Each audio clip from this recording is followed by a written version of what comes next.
Life is like Google, you just need to know what you are searching for.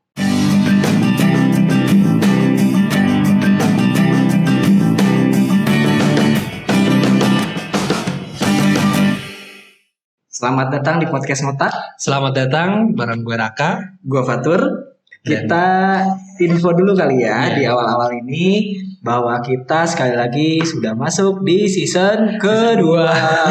Udah 2 season aja ya, nggak terasa. Yang padahal season 1 aja cuma 8 episode. Oke. Makasih banget buat para pendengar yang udah mendengarkan sejauh ini. Oke. Ya, mudah-mudahan bisa tercerahkan dengan informasi-informasi yang kita berikan dengan obrolan yang agak ngalor ngidul ya Tur. Benar. Kemudian terima kasih juga untuk teman-teman yang sudah mendengarkan kami dari season 1 kemudian di season kedua juga. Semoga tadi ya mendapatkan insight dari apa yang udah kita lakukan di sini. Jangan lupa Tur untuk follow Instagram kita di @podcastngotak buat tahu update-update tentang podcast kita. Oke. Harusnya jangan di podcast.ngotak ya. Harusnya di mana? Harusnya di Spotify lah. Tapi boleh banget. Maksudnya kalau misalkan ada masukan dari teman-teman, boleh banget DM kita. Betul. Ya, kali aja ada hal-hal menarik nih yang ada dari teman-teman yang bisa mungkin kita jalanin gitu supaya jadi improvement kita ke depannya. Betul. Nah, kali ini kita bakal kedatangan temen ngobrol lain gitu ya. Yang cukup seru nih. Kira-kira topiknya apa nih, Tur? Oke. Kalau di sini sih kalau lihat orangnya tentang menjadi Google Educator dan sekaligus menjalani profesi sebagai PNS. PNS itu apa ya? Pegawai negeri sipil. Ya. Berarti being Google Educator while being a part of civil servant. Oke, itu versi kerennya. Oke, langsung aja kali ya. Ya, langsung kita sambut teman ngobrol kita kali ini yaitu Suparman. Oke, boleh say hi Suparman? Hai. Oke, Suparman punya alamat Instagram apa? Alamat ya. Akun Instagram @suparmanelmizan. Oke, benar ya itu ya? Benar ya? Betul. Ya, maka silakan lihat. Kalau ngeliat Instagramnya dia cukup menarik ya, karena banyak sekali aktivitas-aktivitas yang menggugah di situ. Salah satunya dia juga podcaster ternyata kan. Wow, oke. Nanti boleh Kayak mie instan ya menggugah gitu. Menggugah selera. Oke, berarti boleh banget nih. Nanti kita obrolin lebih lanjut karena tadi udah dengar juga bahwa Suparman nih merupakan podcaster juga. Ini makin relate nih dengan obrolan kita. Dan kayaknya sih dia nggak cuma sekedar podcaster nih kayaknya. Kayaknya ada hal lain lagi. Perlu banget diulik ya. Kita harus tanya semuanya, kita ulik. Waduh. Oke, lanjut. Oke, lanjut kita ngobrol-ngobrol sama Suparman. Kali ini fokus di topik kita adalah being Google Educator ya. Jadi ngomongin soal Google Educator ini lagi rame banget karena masa pandemi ini Google nih ya, ini jadi salah satu platform, gue nyebutnya apa ya, platform, situs atau apa nih, karena dia sudah benar-benar terkoneksi di semua hal gitu. Salah satunya di dunia pendidikan. Nah, ada kalau gue bisa sebut profesi apa bukan ya, Mas? Google Educator tuh profesi kah atau apa? Nah, sebenarnya mungkin teman-teman masih banyak yang nanya, Google Educator tuh kalau profesi berarti digaji dong gitu kan. Terus kalau misalnya bukan profesi, apakah dia komunitas atau apa? Sebenarnya menurut versi lu nih, Man, Google Educator tuh apa sih? Nah, terus kerjanya mungkin apa gitu ya? Ngapain aja tuh selama menjadi Google Educator? Embel-embel educator tuh kayaknya berkelas gitu ya. Yang penuh edukasi. Betul. Iya. Banyak juga pertanyaannya ya. Satu ya, sebenarnya satu. Baru satu pertanyaan. Iya. Aduh. Oke, kita mulai dulu ya. Ini apa sebutnya? Pendengar kalian ini apa sebutnya? Teman-teman aja, teman-teman mau apa? Lu gue ya bebas lah. Hai teman-teman yang ngotak. Biar makin ngotak. Biar makin ngotak ya. Ya tadi udah dikenalin di awal ya. Nama gue Suparman. Terus kemudian tadi pertanyaan apa ya? Google Educator nih menurut lo. Google Educator ya. Edukator atau educator ya, yang Inggris gitu ya. Kalau dari kalau bisa diartiin secara sembarangan gitu, educator ya pendidik. Nah, Google ya platform gitu. Jadi pendidik yang menggunakan tools-tools dari Google gitu. Jadi ya sesimpel itu sih sebenarnya. Jadi memanfaatkan teknologi Google untuk kepentingan atau keperluan pendidikan. Oke. Sesederhana Guru itu. Atau nggak harus? Enggak juga. Oh nggak harus. Terlalu sempit guru itu sebetulnya. Oh iya. Iya. Berarti ada yang lebih luas dari guru. Iya semua bertanggung Educator. jawab. Ya educator. Oke, kalau misalkan guru itu pada umumnya mengajar di sekolah. Nah, ini apakah ada tempatnya juga untuk mengajar? Apakah di sekolah juga? Atau sekarang ini kan lagi zaman-zamannya webinar nih. Betul. Nah, apakah mengisinya di webinar itu? Kelas online gitu. Nah, kelas-kelas online. Sebetulnya itu baik lagi ke kita ya. Ini mas cuman apa ya? Cuman istilah yang lahir karena kita pakai itu gitu kan. Sama seperti kayak misalnya orang yang naik motor misalnya kan disebutnya pengendara motor gitu. Atau orang yang naik mobil bisa disebut supir juga, supir angkot atau supir lah ya. Atau pengendara mobil gitu kan, pengendara roda 2, roda 3, roda 4. Sama aja sebenarnya, sesimpel itu. Jadi alat lebih ke alatnya sih sebenarnya. Jadi kalau ditanya tadi harus apakah yang harus begini, harus aktif di sekolah, kemudian di webinar kah gitu. Enggak juga sih, itu mah tergantung kitanya aja mau aktif di mana. Dan kita pakai alat apa ya, dalam hal ini Google ya. Jadi bisa-bisa aja sih, nggak ada batasan, nggak ada aturan, nggak semengikat itu sih sebenarnya. Berarti kalau menurut lo bisa di mana saja, platform Google ini toolsnya ini segitu lengkapnya ya untuk bisa dilakukan di mana saja, kapan saja gitu ya, atau dalam model apa aja? Jadi gini ya, kalau misalnya kita ngomongin platform, apakah Google itu lengkap banget? Enggak juga. Tapi apakah hal yang lengkap atau misalnya komprehensif atau istilahnya apa ya? Sophisticated. Ya, boleh. Bisa dicapai dengan Google gitu kan? Ya, memang bisa. Ini fair-fairan aja ya. Mungkin kayak teknologi webinar, awal-awal tuh luar biasa. Kita sebut brand boleh ya, kayak webinar tuh orang tuh lebih kenalnya Zoom. Ketimbang Hangout Meet misalnya. Kenapa? Karena di awal-awal pertama kali Zoom itu pertama bukan user interface sih sebenarnya yang mudah, tapi lebih ke ada beberapa pendapat. Salah satunya mungkin lebih enteng pada waktu itu. Sekarang enggak ya? Sekarang sih relatif. Sekarang relatif karena apa? Karena ada beberapa penambahan fitur kayak misalnya ada breakout room, kayak polling, kayak gitu-gitu yang makin menjadikan sebuah aplikasi itu konsumsi datanya itu menjadi lebih besar. Jadi lebih ke ini sebenarnya kayak gini aja sih ya. Lebih ke konsep siapa duluan sih sebenarnya. Siapa kenal duluan gitu loh. Dan kalau aku sih bukan tipikal orang yang saklek dengan satu teknologi ya. Maksudnya kalau pokoknya semua harus Google gitu. Ya kalau bisa disahkan semua dengan Google ya why not gitu. Tapi kalau nggak bisa ya kenapa kita nggak pakai aja gitu. Jadi banyak kok aplikasi-aplikasi pendukung Google yang memang kita juga pakai. Misalnya kalau untuk fitur kayak streaming ya. Sekarang lagi zamannya webinar live streaming. Mungkin bagi sebagian besar orang kenalnya OBS misalnya kayak open. Sorry ini agak teknikal banget ya. Bahasanya kayak open broadcast software gitu ya, OBS gitu. Itu biasanya orang-orang gaming tuh pakainya gitu. Cuman ada banyak kendala di situ. Kendala yang pertama itu soal kestabilan koneksi internet.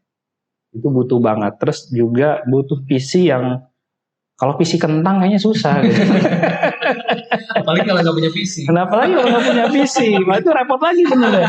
Nah, kayak semangatnya itu kenapa ini kalau boleh sebut brand ya tadi StreamYard ya salah satunya tuh kenapa disukai, bahkan Google juga suka sebenarnya sama teknologi live streaming yang cloud gitu ya.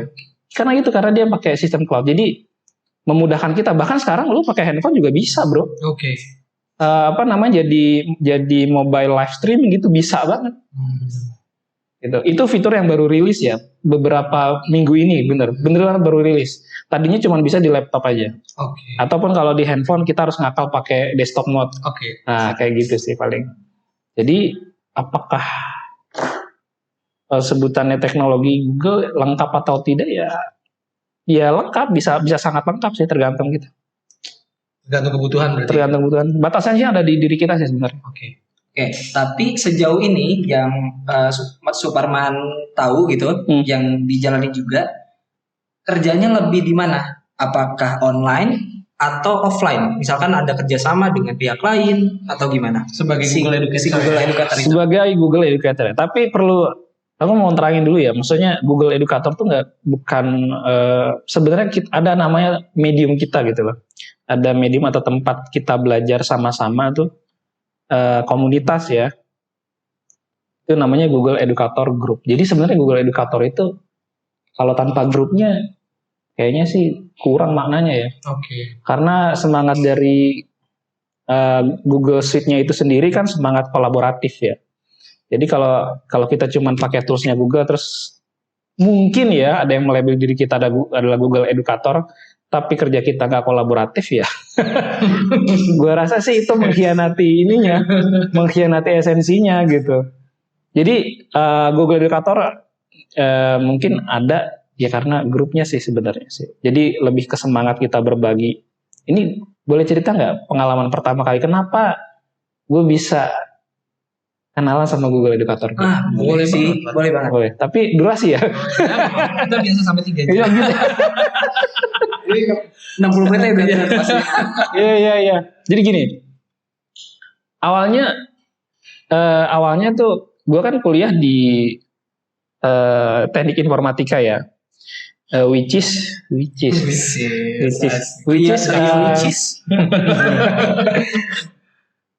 is mungkin bagi sebagian anak teknik itu kan coding is part of life gitu ya. Mungkin sebagian besar waktunya tuh habis dengan coding. Gue juga dulu begitu. Gue pikir wah kayaknya enak bikin program gitu kan segala macam. Karena kebutuhan dan mungkin bisa lebih broad lagi gitu, bisa entah mungkin ke luar negeri atau mungkin bisa berhasilan yang lebih banyak gitu ya. Bisa punya penghasilan yang banyak ya dengan coding itu bisa banget kalau kita jadi programmer yang profesional. Bahkan kita dapat salary 30, 40, 60 atau mungkin 150 juta itu sesuatu hal yang possible gitu, mungkin banget gitu. Asal kita tekun. Tapi sayangnya pekerjaan gue tuh nggak bisa ke situ gitu. Yang pada akhirnya terus-terusan bertentangan gitu. Nah, singkat cerita, waktu itu tahun 2010 itu gue kuliah di STEMIC Mercusuar Bekasi di Pondok Gede. Sebelumnya panjang tuh ceritanya tuh. Awalnya tuh kan kuliah di UIN Syarif Hidayatullah Jakarta. Jurusannya sama ya? Waktu itu manajemen ekonomi.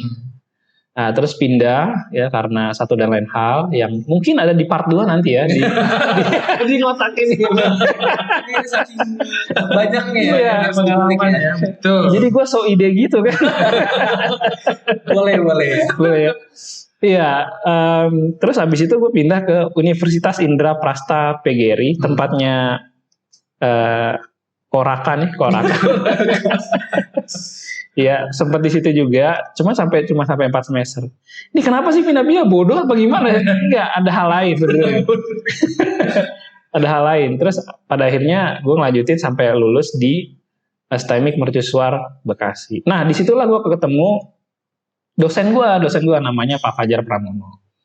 Ya, tapi dia juga nggak lama juga di situ, kayaknya cuma berapa semester ya gue udah di situ, terus dia out gitu. Singkat cerita gue lulus, gue kerja di SMP Negeri 31 Kota Bekasi. Nah, dapatlah gue kan dulu sering banget ya ngeliat, dulu masih ada tuh namanya apa? Yang Google tuh, yang di shutdown itu Google Plus ya, Google Plus. Orang kan sering sharing di situ kan. Nah, gue lihat dia sharing soal Google dulu namanya GAVE, Google Apps for Education. Oke. Nah, itu awal-awal tuh, itu tahun 2000. Berarti lu dari awal banget ya? 14. Enggak, yang awal justru Pak Fajar Pramono. Nah, Pak Fajar Pramono waktu itu bikin di sekolahnya dia. Nah, di sekolah global kalau tidak salah ya namanya. Sekolah global yang di Kalimalang itu. Nah, dia bikin, terus gue daftar dong, ya kan? Gue daftar, gue ikut. Nah, di situ gue baru kebuka. Itu cukup bikin gue agak merinding juga sih sebenarnya. Karena ternyata gue baru tahu teknologi sekeren ini gratis. Kacau banget bener. Dan udah gitu, karena tadi ya semangat kolaboratifnya itu acara sama sekali tidak berbayar. Padahal menurut gue, yang gue orangnya hitung-hitungan banget ya. Yang pengen gaji 150 juta tadi ya. Iya kan, ya, tadi di awal udah emphasize kan ya. Berharap jadi Google Educator gitu kan, nama keren kan. Google dapat gaji 150 juta atau plus. Iya, kalau jadi programmer kan mungkin harapannya segitu. Tapi gue begitu gue lihat teknologinya, terus kemudian pengajarnya kayak Pak Fajar gitu, guru di sana juga, tapi dia membagikan itu secara gratis. Dan gue ikut pelatihan itu, gue dapat ya snack dan makan siang gratis. Pulangnya gue dikasih kayak souvenir gitu loh, souvenir dari Google. Ya you know lah, kalau kita dapat barang bagus kan kayaknya, aduh pengen, apalagi branded gitu kan. gue dari Google nih segala macam kan, bangga banget. Tapi yang betul-betul menyentuh hati gue adalah teknologi ini gratis, powerful, terus dibagikan gitu loh. Ada yang ngebagiin gitu. Semangatnya tuh nyampe di gua gitu. Jadi gua karena selama ini kita terjebak sama ini ya, platform yang subscription itu loh. Iya. Tahu lah ya, gitu kan dia. Iya. Tahu bayar. Dan mungkin masih banyak juga orang lain yang anggap bahwa ketika menggunakan teknologi, apalagi powerful gitu, itu berbayar, mahal, gitu kan. Iya, dan ada satu lagi sebenarnya. Lu harus bikin itu, dulu mindset gue adalah lu harus bikin itu dari awal, karena kan gue biasanya tadi ya kan gue kuliah di teknik informatika dan programming, coding gitu kan. Gue lihat ngapain capek-capek bikin kayak gini, dan teknologi begini juga bisa gitu loh, dan bahkan terus bisa dikembangkan gitu. Yang terakhir bahkan gue bikin pengumuman kelulusan itu via live Instagram. Gue padukan dengan Google Drive, Google Sheets, dan WhatsApp. Jadi pakai auto reply. Oh, keren ya. Keren banget. Kayaknya kita harus banyak belajar. Gila ya. Ini tapi by the way ini enggak free enggak? Gue bingung, dia ngomong gratis. Gratis. Gue ngerti kalau buat kita tuh gratis. Gratis. Maksudnya kalau gue belajar sama lu nih. Oh. Manggil lu perjuangan banget soalnya. Iya. Enggak lah. Kalau masih obrolannya sesama Google Educator Group misalnya, masih bisa. Tapi kalau secara pendekatan secara personal itu beda lagi nanti. Konsultan ya. Konsultan ya. Bagus. Nah, Superman ini tadi udah kita kenal sebagai Google Educator Group ya, bagian dari Google Educator Group. Kemudian GEG berarti. Kemudian udah tahu juga nih tadi apa yang dibilang bahwa ada sesuatu hal yang menarik hati dia gitu, setelah bertemu dari pihak Google Educator gitu sampai akhirnya ikutan terjun di sana. Nah, tapi by the way kalau gua lihat nih di sosial medianya, ternyata Superman ini selain aktif jadi Google Educator, tapi juga aktif di YouTube dan di Instagram. Benar. Oh ya, kamu pernah lihat sih YouTube-nya dia beberapa kali. Gue nggak bisa nyalain lonceng. Tapi gue subscribe deh kayaknya. Lupa deh, gue subscribe. By the way, sobat ngotak yang mau subscribe, boleh mampir di channel YouTube gue di Suparman Elmizan ya, tinggal searching aja. Dan ini kok isinya tuh cukup, menurut gue cukup insightful ya. Jadi banyak banget informasi bagus di situ. Salah satunya juga dia ngobrol dengan orang-orang yang ini ya dengan tema-tema yang cukup hangat gitu. Tentang pendidikan dan segala macam gitu kan. Banyak yang dia bicarakan. Nah, kemudian mengapa sih ketika sudah jadi Google Educator gitu kan, kemudian mutusin juga untuk terjun di YouTube dan dunia content creator, yaitu di Instagram? Ya itu sibuk banget gak sih itu sebagai Google Educators yang mungkin saat ini jadwalnya sedang lagi rame-ramainya gitu ya? tapi lu juga tetap aktif di konten creator itu. Jadi gini ya, kalau gue sih berpikirnya ini soal dulu ya, ini flashback dikit ya. SMA itu SMA 5 ya, SMA 5 Bekasi. iya SMA 5 Bekasi yang sekarang jadi trending ya. Trending ya, bener ya? Bener SMA 5 ya? Aduh, gara-gara apa sih? Gara-gara gue. Enggak banget. Aduh. Iya. Jadi SMA 5 Bekasi trending gara-gara gue. Enggak, bukan. Tapi ya karena ada hal lain lah ya.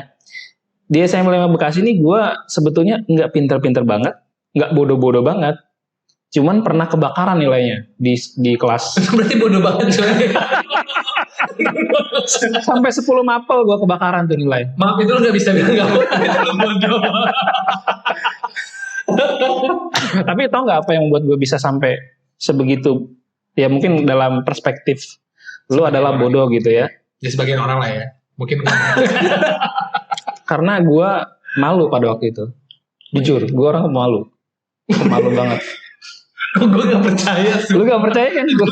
Karena gue pertama kenal dia udah gak ada malu-malunya nih orang. Udah gak ada malu-malunya. Udah langsung malu-maluin gitu ya. Iya.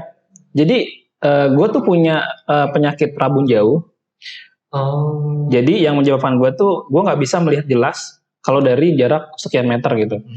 Posisi gue pada saat kelas 7 itu Maaf, bukan kelas 7, kelas 10. Ya Allah, tolong kan kelihatan banget bodohnya. Enggak kelas 10 ya, kelas 1 SMA maksudnya. Gue ada di barisan paling belakang.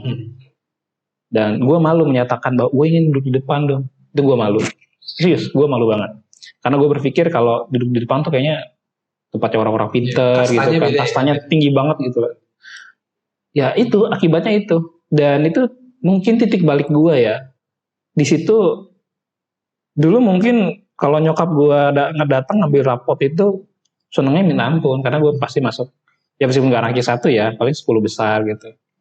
Selalu ada cerita gitu pas pulang dari sekolah ngambil rapot tuh selalu ada cerita. Tapi pada saat itu 10 kebakaran itu nyokap gue nggak ngomong apa-apa. Nangis. Gue yang nangis. Oh, lu yang nangis. Ya karena jadi melo gue dengernya. ya gue sambil mengingat hal itu gitu. Ya gue yang sedih, gue yang sedih banget gitu karena nyokap gue baru kali ini begitu dan gue juga ngerasa dan gue nggak pernah bilang sama nyokap gue kalau gue tuh mata gue tuh rabun. Why? Karena gue malu. Saking malunya sampai ke nyokap juga ya? Sampai keluarga gue. Gue bilang ya, kenapa nggak bilang? Pada saat itu gue baru cerita, kenapa nggak bilang? Pada saat itu langsung gue dipindahin ke depan. Setelah ada perbaikan memang. Ada perbaikan. Berarti emang sebenarnya lu pintar ya? Karena ada perbaikan dari iya. Kalau nggak ada perbaikan berarti kan yang bodoh. Jadi gue dapat penyakit itu sebenarnya dari SMP. Oke. Dari SMP itu. SD ke SMP itu udah mulai ada. Cuman gue karena menurut gue pakai kacamata tuh kayaknya tahu bilang ada yang orang yang bilang kayak Nobita, blow on kayak gitu. Ya memang zaman dulu stereotipnya kan. Iya kan, bener kayak gitu kan, bener gak? Tapi kalau sekarang tuh kayak keren gak sih? Kayak keren tau. Iya, Lu nggak pakai sekarang? Udah biasa enggak sih gua. Kecuali bawa motor. Kecuali ya waktu gua kuliah di UI, gua terpaksa harus pakai itu. Karena gua kenapa? Punya banyak. Enggak, karena gua nggak ingin melewatkan kesempatan kuliah di situ dan melewatkan setiap itu gitu ya. Oke. Gara-gara hal seremeh kacamata gitu. Karena itu momen penting ya. Untuk penting itu, wah, gue gak tau itu mungkin achievement gue kali ya. Salah satu achievement gue. Karena gue dulu sempat punya mimpi kuliah di UI ya. Yang baru sampean di 2018 kemarin. Keren dong berarti. Akhirnya ya, finally. Puji Tuhan. Alhamdulillah maksudnya kan segala puji bagi Allah ya, orang semesta alam kayak gitu ya. Tapi ya itu ya gara-gara itu karena malu tadi. Tapi selama di UI lu gak pernah mampir ke tempat gue. Padahal deket banget lu. Buset, Vel, itu 60 kilo Vel, PP gua. Iya sih. Malah Raka ya manggil. Iya. Oh iya. Sorry Raka. Membingungkan ya. Iya. Sorry sobat ngotak ya. Oke, Iya, jadi itu sih. baik. Kemudian mengapa tuh bisa memutuskan seperti itu? Jadi Google Educator, kemudian terjun di content creator juga. Nah, itu sebetulnya masih relate ya sama cerita tadi. Gue cerita terlalu panjang ya, tapi yang mau gue sampaikan adalah karena perasaan malu gue yang besar ini, itu gue menyimpan rasa yang banyak sebenarnya. Rasa perih, rasa cinta yang tidak pernah diungkapkan salah satunya, lalu kemudian juga rasa penasaran gitu loh. Semua rasa, jadi itu ada dalam jiwa gue gitu loh. Keren ya. Ini mulai filosofis ya. Mulai filosofis, dan gue baru menyadari hal itu ketika sebenarnya udah lama ya. Gue tuh pernah ikut tes yang di SMA 5 ya, tes psikologi. Bukan psikologi ya, yang lu ngelihat kemampuan minat bakat lu gitu loh. Psikotes ya, kok psikologi sih. Bener ya? Iya benar. Iya, bidangnya psikologi. Ya, Psikologi. namanya Nama tesnya psikotes. Psikotes. Tes minat bakat. Nah, itu grafiknya, itu gue ke arah art. Oh, menarik dong. Itu makanya menarik banget. Jadi makanya meskipun kemampuan ini gue mungkin terbatas ya, tapi ya itu ada di sisi itu. Makanya gue jadi gue beranggapan tuh gue menyadari bahwa jiwa gue tuh terpisah. Jiwa gue tuh terpisah di banyak hal. Karena itu gue coba tuangin hal itu dengan beberapa kegiatan dan karya atau konten. Itu sih. Tadi berarti kalau ngomongin soal konten nih, lu juga punya aktivitas, kayaknya lagi aktif-aktifnya nih di salah satu, gue nggak ngerti ini grup apa komunitas atau apa, di itu loh, obrolan edukasi. Nah, itu coba dong ceritain sedikit tentang obrolan edukasi itu kayak gimana sih? Kalau itu yang model podcast ya? Iya, kalau yang kita tangkap sih podcast ya. Yap, podcast, memang podcast sih. Itu temanya apa sih di obrolan edukasi itu? Apa memang ngomongin pendidikan aja atau ngomongin Bekasi? Obrolan Bekasi dong. Edukasi. Everything about Bekasi. Jadi gini, orasi itu sebetulnya lahir sama dari salah satu jiwa gue juga, ya, yang gue jadikan sebuah karya gitu. Ngomongnya ketinggian gak sih? Tapi gini ya, guys, karena gue beberapa hari ini kan lihat postingan YouTube-nya si Skin Indonesian 24 ya, yang dia mengatakan bahwa karya lu tuh, konten lu tuh itu jadikan tuh kayak bayi lu gitu, yang lahir dari rahim lu gitu. Jadi rawat dia sebaik mungkin. Nah, orasi ini sebetulnya bayi gue juga nih. Yang baru kepikiran sekarang-sekarang ini. Dulu tuh idenya tuh awalnya gini. Awalnya adalah bangsa Indonesia itu kan bangsa yang suka ngobrol ya. Iya. Ya, termasuk gue juga bagian dari orang yang senang banget ngobrol gitu. Tapi gue punya tadi keterbatasan tadi yang gue singgung di awal. Gue punya rasa malu yang sangat besar. Serius. Gak masih gak percaya aja. Karena kenal dia tuh udah berubah gitu. Iya, jadi rasa malunya sudah gak ada. Sering tuh kan gue datang ke beberapa event. Gue kenal sama orang atau mengamati orang tuh, ini kayaknya orang bagus gitu kan, gue aja kenalan dulu. Tapi gue mau ngobrol banyak, susah. Kenapa? Karena dia mau buru-buru pulang, terus kemudian juga dia rumahnya jauh, di Bekasi atau di Jakarta lain sana kan, atau bahkan di luar kota gitu, yang menyebabkan, sayang banget momentum itu terlewatkan gitu. Nah, gue muncul sebuah ide bahwa gue pengen ngobrol, tapi gue pingin juga orang-orang yang baru gue kenal itu, ya, atau yang udah gue kenal lama, tapi gue sebenarnya pengen ngobrol lagi gitu loh. Nah, itu sih kenapa orasi itu lahir gitu. Jadi obrolan gitu. Tapi kan kalau kita ngobrol doang kayaknya buat apa gitu kan? Wasting time gitu kan. Nah, muncullah soal edukasi ini. Jadi gue menyadari setiap obrolan tuh pasti kita punya atau dapat insight-insight baru. Misalnya gue ngobrol sama Raka, ngobrol sama Fatur. Entah di menit keberapa gitu ya, atau di jam keberapa, tiba-tiba wah ini mantap juga nih orangnya, ada ad-nya gitu kan, insightful gitu. Kayaknya dari obrolan ini gue mau buat ini deh gitu kan. Jadi gue memahami di situ bahwa setiap obrolan kita itu yang panjang kali lebar kali tinggi itu durasinya itu ternyata ada muatan edukasinya meskipun cuma sedikit. Nah dari yang sedikit itu sebetulnya gue ingin merekam itu. Gue ingin merekam itu, gue ingin mengabadikan itu. Nah tapi kan kayaknya kalau cuma buat gue doang, what's for gitu ya kan, apalagi kalau cuma disimpan di laptop gitu kan, itu aduh, laptop rusak segala macam, it's the end gitu. Nah media sosial platformnya yang gue pilih kayak YouTube, Spotify, ya kan. Awalnya gue nggak tahu tuh gimana caranya bikin podcast kayak gini. Yang penting obrolan gue terekam, gue bisa dengerin lagi, gue bisa ini. Syukur-syukur kalau ada orang lain denger obrolan ini, dia juga mungkin kenal lu atau mengenal gue, ya nggak apa-apa. Nanti kalau ada waktu kita kolaborasi, why not?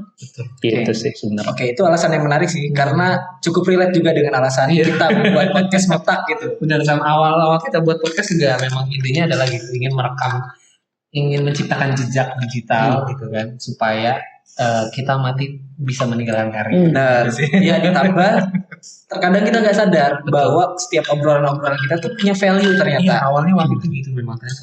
Kita ngobrol ngalor ngidul sampai malam, ternyata bobotnya berat loh gitu kan. Dan sayang banget kalau misalkan nggak terekam dan nggak dibagikan gitu ya.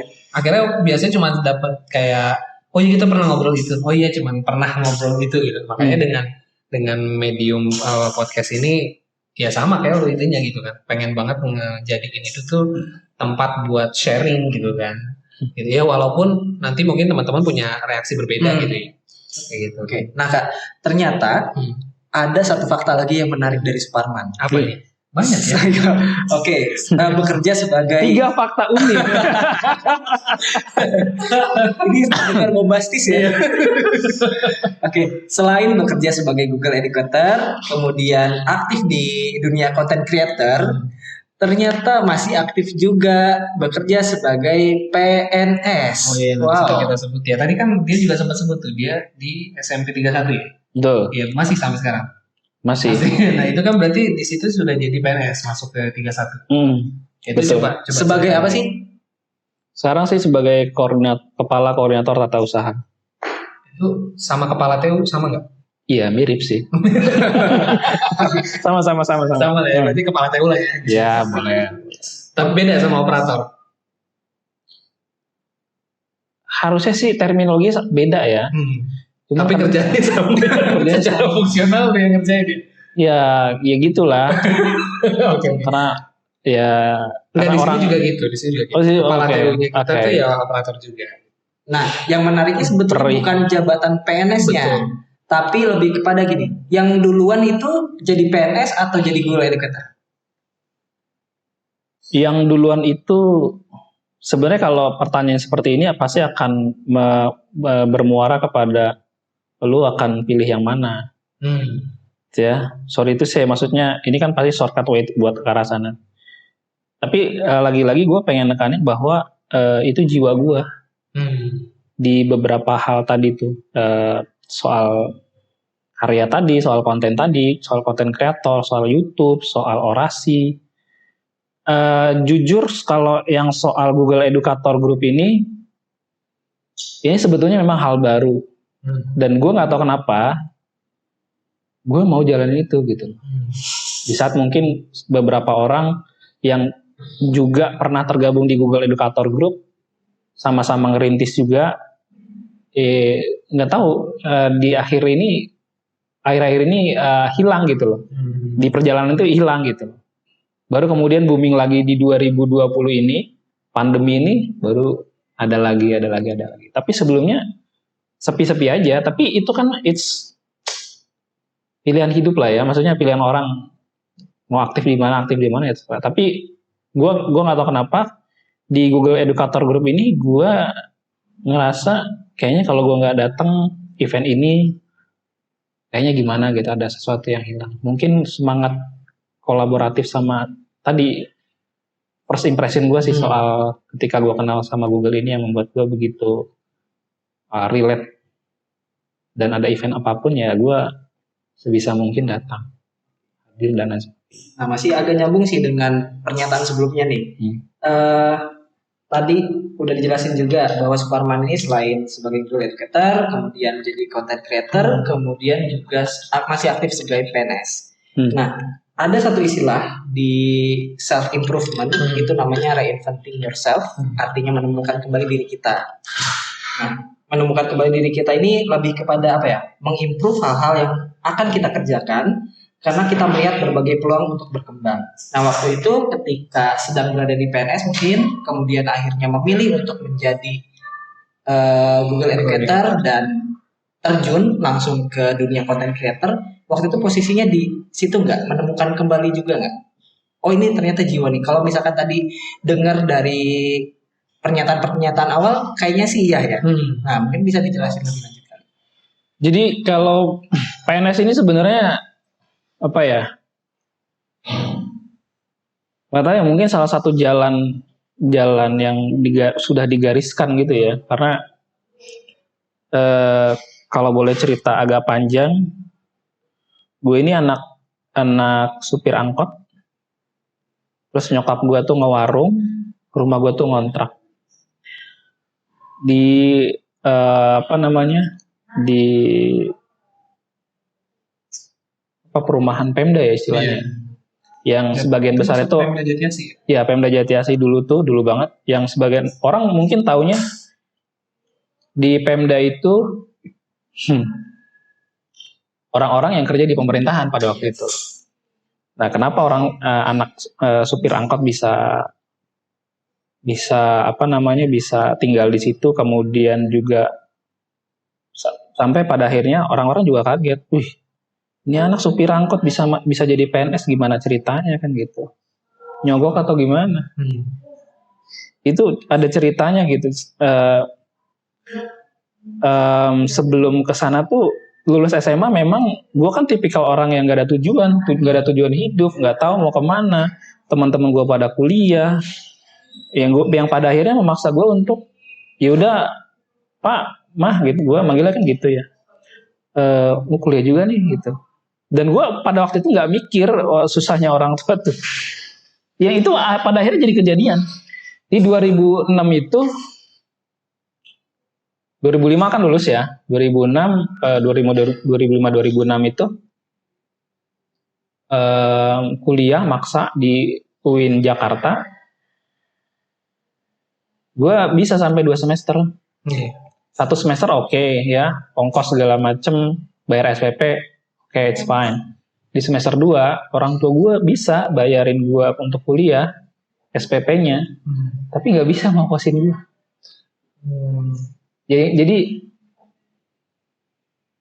Jadi itu yang membuat gue pada akhirnya berhenti kuliah pada waktu itu. Dan gue ketemu Raka juga pada waktu itu, kita ngaji bareng. Iya. Itu benar-benar momentum loh, bener. Malam lo kita ngaji waktu itu malam. Itu cuma proses lo waktu itu ke PNS-an deh. Iya, dan proses gue juga jatuh banget pada saat itu sebetulnya. Nah, ketemulah gue sama guru ngaji gue tuh bareng Raka nih. Dia kasih informasi soal ada penerimaan CPNS. Ya kan? Sebelumnya sih sebenarnya pada saat SMA tuh bokap gue udah nawarin, lu mau ikut ini nggak? Mau ikut jadi TNI nggak? Karena kan postur gue kan agak tinggi dan waktu itu ya belum sebesar ini sebenarnya, tapi postur tinggi yang memang kayaknya kalau dilihat-lihat sih bisa sih masuk TNI, atau pada waktu itu yang ditawarin tuh TNI AL ya.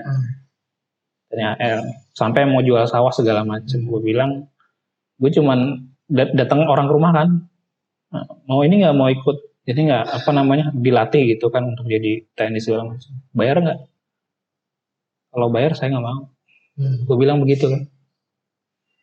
Ya nggak tahu deh, yang pada akhirnya kita lompat lagi, yang gua ngaji bareng Raka tuh, guru ngaji gue kasih informasi soal itu, yang infonya juga sebenarnya udah telat.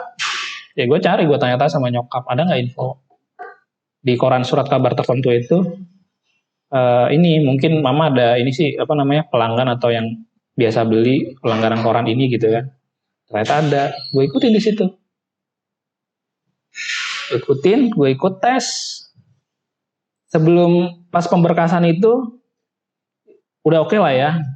Nah, yang namanya buat tes itu kan pasti ada prepnya kan, ada. Itu gue hampir tiap hari ke Gramet. Kagak beli gue. Baca, gue lihat buku-buku yang ada kopekannya gitu kan, gue buka yang soal-soal buat kayak gitulah gitu. Yang pada akhirnya ya menghantarkan gue sampai sekarang sih. Jadi kalau gua memandang, Gue jadi kayak ini. tapi dari situ kejawab semua sih, maksudnya bokap gue juga seneng banget, apalagi nyokap gue yang ya lu tau lah rasanya gimana kuliah tapi nggak bisa ngongkosin, itu kan Pahit banget ya. pahit banget gitu loh. Bahkan ya, ini teman gue sendiri di kuliah di UIN itu ngongkosin gue. Ngongkosin gue beneran. Boleh shout out mungkin untuk siapa namanya? Shout out buat ketua LDK pada waktu itu, Arif Wahyudi. Gila loh, itu LDK-nya loh. Ketua LDK. Luar biasa sih. Thank you banget. Kalau nggak ada lo, nggak tahu ada mungkin perasaan-perasaan ini nggak mungkin ada kali ya. Jadi gitu sih. Jadi ya itu sampai sekarang sih itu historinya kenapa gua jadi PNS ya, karena mungkin Allah juga ini kali ya, maksudnya ini orang ini kalau nggak gua kasih jalan atau jalan rezekinya begini mungkin nggak bakal hidup kali ya begitu. Oke, berarti di samping ini ya, di samping ada jiwa-jiwa tadi yang lepas jadi karya gitu kan itu. Tapi harus ada mungkin satu yang sustain gitu apa gitu. Nah ini mungkin gitu sih paling. berarti dari perjuangan yang lumayan berat gitu ya, dari background keluarga yang ya bisa dibilang sulit gitu ya. Akhirnya seorang Suparman gitu menemukan jati dirinya gitu. Kok berasa di acara TV? Gue berasa di acara TV. Ini kayak Tali kasih ya. perlu kita kasih background musik yang Ya agak mendayu-dayu. Suara biola gitu ya. Iya, Tapi gitu yang sih. gue lihat gini man, jadi akhirnya gue mulai tahu kenapa lu menggeluti keduanya ini. Maksudnya nggak keduanya, kesemuanya ini gitu ya, kesemuanya. Karena semuanya punya value personal banget. Jadi nggak ada yang istilah ikut-ikutan karena temen, nggak ada karena misalnya pengen nyari gengsi dan lain sebagainya. Karena semuanya punya muatan personal yang ini nggak bisa dibeli sama uang, gitu loh. Jadi lu gabung di PNS, terus kemudian lu gabung lu ikut kegiatan ABCD, semuanya itu berasal dari hati. By the way, gue masuk PNS nggak pakai duit sama sekali. Seriously itu yang pengen disebut juga buat karena memang ada momentum nama lu hampir hilang kan. Gue tuh inget banget ketika kasus namanya dia tuh hampir hilang karena nama dia Just Suparman. Jadi sempat hampir kecatut sama orang lain gitu. Itu yang gue selalu inget, itu tuh kejadian itu ketika lu harus bolak-balik ngurusin berkas. Gila ya, ini kalau bukan karena rezeki ini nggak bakal dapet nih gitu kan. Dan bener-bener ini loh, bener-bener no cost gitu loh. Udah bukan low cost lagi, udah no cost gitu kan. Ini yang ya kalau bensin kesana kemari mah itu mah itu lah ya gitu. Artinya dalam kepengurusan dan lain sebagainya itu nggak ada lagi tuh istilah kalau misalnya kalau daftar di sini harus mengeluarkan dana dan sebagainya. Gue punya buktinya gitu kan, karena memang, dan jujur cerita lo ini kisah lo maksudnya ya, beberapa kali juga gue sampaikan ke teman-teman gue yang kalau ikut PNS nanti bakal gini. Enggak juga, temen gue tuh ada yang berhasil, lu gak usah takut. Tapi gue sendiri gak daftar gitu. Tapi setidaknya gue tahu ketika lu punya tarikan yang kuat gitu loh untuk lu jadi PNS enggak cuma sekedar sorry to say urusan duniawi gitu ya. Tapi memang benar-benar ya civil servant, lu memang pengen jadi pelayan publik gitu kan. Dan panggilan jiwa dan salah satunya ada sentuhan personalnya nih gitu kan. Gitu. Nah itu yang terpenting sih. Makanya gue akan selalu buka ruang kalau lu bisa lah, gue akan terus kasih support gitu. Oke, berarti ini juga sekaligus menafikan banyak sekali pendapat orang yang mengatakan bahwa PNS itu ujung-ujungnya duit atau apa gitu. UUD ya. Oke, ini menarik banget sih untuk diresapi kita bersama ya. Nah, mungkin ini pertanyaan terakhir nih. Ya, udah terakhir aja ya. Banyak banget kamu nanti. Nah, belum editing ya kan? Nah, ketika sudah menjadi PNS ya, dari tadi perjuangan yang cukup berat, ya bukan cukup lagi, sangat berat gitu ya. Kemudian survive juga di Google Educator, kemudian sekarang mencoba reinventing yourself dalam menjadi content creator. Apa perubahan yang seorang Suparman alami nih ketika sudah menjalani semuanya? Lu ngerasa jadi gimana sih? Apakah jadi galau gitu karena tiga-tiganya ditekuni, atau malah menjadi tercerahkan hidup ini? Kalau sebenarnya pertanyaan tadi tuh bisa dijawab kalau gue udah berakhir kali ya. Gak, maksudnya gini, karena itu kan tercerahkan atau tidak gitu ya, ketiga fokus itu. Jadi jujur sih gue nggak bisa jawab itu ya, karena sampai hari ini pun kalau gue masih ada rasa penasaran itu, gue akan buat itu dalam bentuk karya gitu loh. Maksudnya entah gue akan ajak ngobrol siapa gitu kan, misalnya kayak kemarin gue tuh penasaran banget soal Ganti bangkunya, sorry, bangkunya berisik banget. Besok harus ganti kayaknya memang tadi gue lupa anjir. Aduh. Sorry ya, aduh. Tempo nih. Iya, tempo. Iya, sorry. Iya, tadi soal apa namanya? Ya, gue nggak bisa jawab itu. Gue nggak bisa jawab itu. Kenapa? Karena setiap kali gue menemukan keresahan yang ada dalam diri gue akan coba oper itu ke jiwa gue yang lain gitu. Nah, entah jiwa mana yang menangkap, apakah jiwa yang mau diobrolin, atau yang jiwa yang konten kreator itu, atau musiknya, atau bahkan musiknya juga, atau juga mungkin karya kolaboratif lain. Jadi nggak tahu, jawabannya nggak tahu. Oke, biarkan nanti waktu yang menjawab. Iya, karena itu akan jadi karya-karya kecil gue, jadi bayi-bayi gue nanti mungkin sih. Dan mungkin ini juga kali ya, karena gue pernah dengar juga satu kutipan, semua hal itu memang berawal dari kita, tapi pada akhirnya semuanya akan berakhir untuk orang lain. Artinya bisa jadi apa yang kita lakukan sekarang nggak kita rasakan manfaatnya, tapi orang lain yang merasakan. Oke. Nggak sih? Bisa jadi ya. Relate sih. Kalau bener gaknya mungkin tiap orang beda-beda ya. Iya. Coba deh, ini kita kan masih muda nih ya. Atau setidaknya kita bergaul dengan anak-anak muda gitu. Gue udah ubanan, Fel. Uban gak pengaruh ya, gak pengaruh sih kayaknya.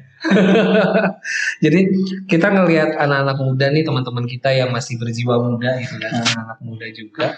Dan kita juga kan bergaul dengan mereka-mereka yang masih di usia ini. Patur sendiri kan muda banget nih, gitu kan. Iya, dia tahun 96. Iya. 96 muda banget kan. Oke, 23 lah kalau disebut angka. 10 tahun kan? 20 tahun apa gue bedanya? 10 tahun. 23. 10 tahun. 23. Muda banget kan? Man. Nah, jadi damn. Kira-kira deh, lu punya pesan apa nih buat orang-orang kayak Fatur yang jiwanya masih bergejolak, mudah bimbang dan lain sebagainya, belum punya firm tentang visi ke depan atau tentang apa yang dia suka? Kira-kira apa sih pesan buat mereka? Ya, dalam proses reinventing yourself itu tadi. Berat banget ya. Jadi, tapi gue pengen ngutip kata-katanya Prof. Renald Kasali ya. Jadi dia bilang, kita ini hidup di masa sekarang nih. Tapi di masa sekarang ini juga ada anak-anak muda yang membawa masa depan ke hari ini. Dan kita, orang-orang tua ini, membawa masa lalu ke hari ini. Dan disitulah muncul namanya disrupsi. Jadi mana yang lebih kuat nih pengaruhnya, antara orang tua kah atau anak-anak muda? Anak-anak muda kan semangatnya tuh semangat yang wisdom, karena wisdomnya belum ada gitu ya. Jadi pokoknya cepat aja, jatuh cepat, bangun cepat, lari cepat, semua serba cepat gitu. Yang penting dicoba dulu aja. Kalau kita nih lebih ke mungkin orang-orang tua ya. Jadi lebih pertimbangannya banyak. Yang kadang-kadang itu akan menghambat gitu. Nah, kalau gue sih cuman karena umur tuh gimana ya, wisdom itu pasti akan datang sih sebenarnya. Kayak gue mungkin dulu misalnya nih ya, dulu tuh enak banget main tutorial. Kita ngikutin tutorial tuh enak gitu. Sekarang tuh mikir dulu nih. Kita kayak semacam kayak daripada kita ngikutin plug satu-satu apa yang ada di tutorial misalnya, kita lebih berpikir ini kayaknya efektif atau enggak gitu. Jadi udah begitu tuh. Apa gue ikutin apa enggak, apa gue tonton habis atau enggak gitu kan. Karena gue ini kayaknya wasting time gitu. Jadi lebih ke situnya. Nah, kalau anak-anak muda tuh pingin aja gitu loh. Ya pesannya sih ya udah enjoy your life lah. Itu jalanin aja. Tapi kalau lu minta nasihat gimana caranya supaya bisa tertarget segala macam, wah. Ya tahu ya, setiap orang tuh punya ininya sendiri sih, dimensinya sendiri. Kadang-kadang kita pakai cara ini berhasil, orang lain pakai cara itu nggak berhasil. Betul. Oke. Jadi ya mumpung masih muda, coba aja semua cara. Betul. Gitu aja sih kalau gue. Karena ini juga kan, maksudnya orang muda tuh kadang ada yang mikir juga, karena masih muda, masih punya tenaga, jadi ketika nantinya akan terjatuh gitu, masih punya tenaga untuk bangkit lagi. Gitu. Dan Kita boleh jatuh nggak sih? boleh dong, asal bangkit kembali. Dan maksudnya gini juga, ketika kita nanti sudah ada momen terjatuh, ada juga yang berpendapat bahwa nih abisinlah kita masa-masanya untuk gagal, karena nanti mungkin di suatu hari nanti masa gagal kita akan habis sehingga akan muncul kesuksesan. Ada beberapa orang yang berpendapat kayak gitu. Tapi tadi ya, yang penting nyoba dulu aja gitu ya. Berarti nyoba semua cara untuk bisa tahu cara mana yang paling efektif, Betul. cara mana yang tepat untuk kita. Jadi dan setiap kita punya dimensi yang berbeda. Gue suka juga nih dengan Dimensi ya. Setiap orang punya dimensi yang berbeda. Okay. Setiap orang punya cara yang nggak sama. Aduh. Baik Suparman gitu. Enggak. Itu mah. Bumpernya kayaknya kita ganti nih. Kita ganti. Kayaknya tadi kurang ya. Oke. Nah, kita udah ngobrol banyak banget nih sama Suparman. Sangat banyak. Udah berapa Banyak. menit kita? Ini udah 21 menit. Wow. Hampir 1 jam. Oke. Jadi udah banyak banget yang kita obrolin tentang pengalaman seorang Suparman, ya entah ketika menjadi Google Educator, ketika menjadi PNS, dan ketika terjun ke dunia content creator. Nah, pastinya semoga ya dari apa yang udah diobrolin pada kegiatan apa ya? Panitia pelepasan nih kayaknya. Karena masih identik dengan kegiatan di sekolah nih. Bawa-bawa. Ya, dalam obrolan kali ini benar-benar memberikan insight ya. Betul. Untuk teman-teman, untuk kita sendiri yang lagi ngobrol. Ya setidaknya bisa menjadi teman untuk didengerin di jalanan. Biar gak bosen ya jalanan. Oke. Terima kasih juga nih buat teman-teman yang setia gitu ya, menunggu episode-episode dari kita. Kita udah di season 2. Nggak banyak improvement yang kita lakukan, tapi kita berusaha untuk tetap ada yang kita kembangkan gitu ya. Dan mudah-mudahan apa yang kita kembangkan di sini terasa maknanya ke teman-teman.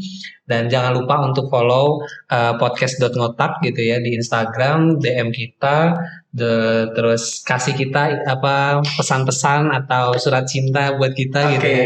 Kasih tahu lah seberapa bermaknanya. Komen-komen lah ya gitu ya. Atau boleh juga nanti dengerin lah orasi ya, dengerin obrolan edukasinya si @suparman_elmizan gitu ya. Di Instagram sama di YouTube gitu ya. Boleh coba lihat-lihat. Gue sih selalu lihat walaupun gak gue subscribe gitu. Karena biasanya muncul ya, coba gue subscribe ya kalau muncul ya. Cuman gak gue lonceng. Sobat ngotak lonceng ya. Oke, otomatis terima kasih nih untuk Suparman sudah nemenin kita ngobrol. Jauh-jauh dari Bekasi datang ke Depok. Actually gue di Bogor. Oh iya, sorry. Lu di sana ya, Cilengsi ya? Iya. Masuknya Cilengsi Bogor. Oh ini Bogor juga nih Fatul. Oh ya, Di mana kota? durasi. Oke, pokoknya makasih banget ya Suparman sudah ngobrol-ngobrol pada kegiatan hari. Lagi-lagi kegiatan. Obrolan kita kali ini. Ya, seperti saya harus belajar ngomong lagi ya. Oke. Untuk itu kita pamit. Gua Fatur, gue Raka. Tamu kita kali ini Suparman. Iya, sampai jumpa. Pamit undur diri. Sampai jumpa. Bye sobat ngotak. Oke, bye. Kamsahamnida.